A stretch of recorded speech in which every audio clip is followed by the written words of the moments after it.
Every September, in the forests of northern New England, a gathering takes place.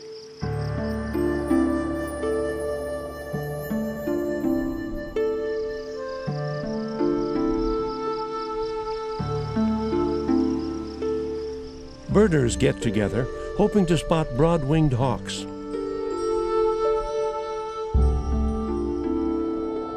The hawks know it's time to leave and begin their journey south. Somehow, they already know where the 4,500-mile flight will take them.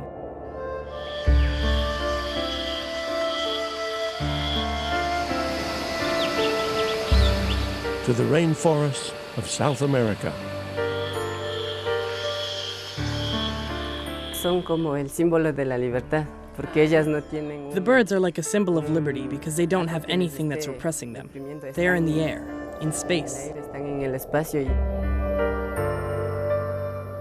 We're setting out to follow the migration of the broad-winged hawks from their summer home in New Hampshire to their wintering grounds in Ecuador.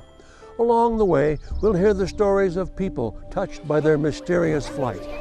The whole idea of migration kind of draws in the importance of how we're all interrelated.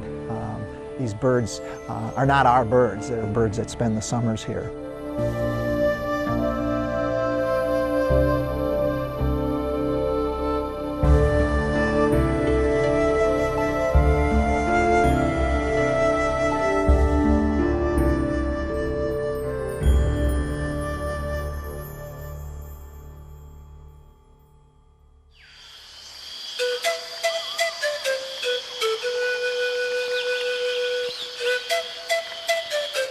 These are the forests of Ecuador's Choco-Andean region. Lying just north of the equator on the western slopes of the Andes Mountains, the area is rich with wildlife. Within the dense forests is a reserve, the Maquis Pakula Reserve. Birders from around the world come here because there are few better places to see birds. Ecuador is the country in the world with the fourth largest number of birds. It's the fourth in the world, and it's a tiny country about the size of Illinois. Barbara Butler is with the Butler Foundation. Its mission is to protect wildlife habitat and educate people about the natural world they live in. Barbara's late father, Thomas Butler, bought the 15,000 acres of forest that make up the Maquis Pakula Reserve. He was one of the early people in the United States, not the only one, but one of the early ones to recognize the incredible diversity and the ease in which you can see so many different interesting birds. And so his dream was to help preserve land so that, for the birds, so to preserve this incredibly rich environment.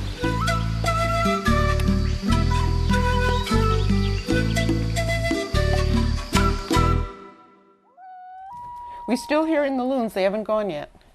We begin the journey of the broad-winged hawks in New Hampshire. It's what the Butlers call home. That's Barbara's daughter, Marissa Rivero, imitating a sandhill crane. She lives with a disability and a passion for birds. The latter she got from her grandfather, Thomas. He gave me the opportunity to go and look at birds with him. I feel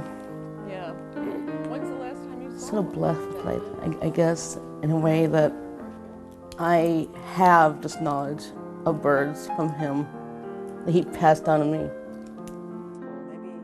Thomas's own discovery of birds happened at an early age. As a schoolboy, he wrote this report on bird migration between the Americas. He never forgot this report. It just was such an inspiration. He always, after that, wanted to go to South America and see some of these amazing birds. He got onto it young, very young. I mean, since he was a kid, he was interested in birds. Over time, Thomas's fascination with migrating birds took flight.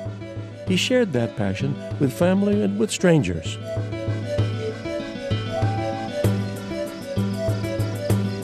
He was tireless in telling people about it, and particularly later on in New Hampshire, working with the Nature Conservancy in Audubon in New Hampshire, and trying to get more and more people up in New Hampshire interested in the Americas, you know, birding as an Americas thing and not just a local thing.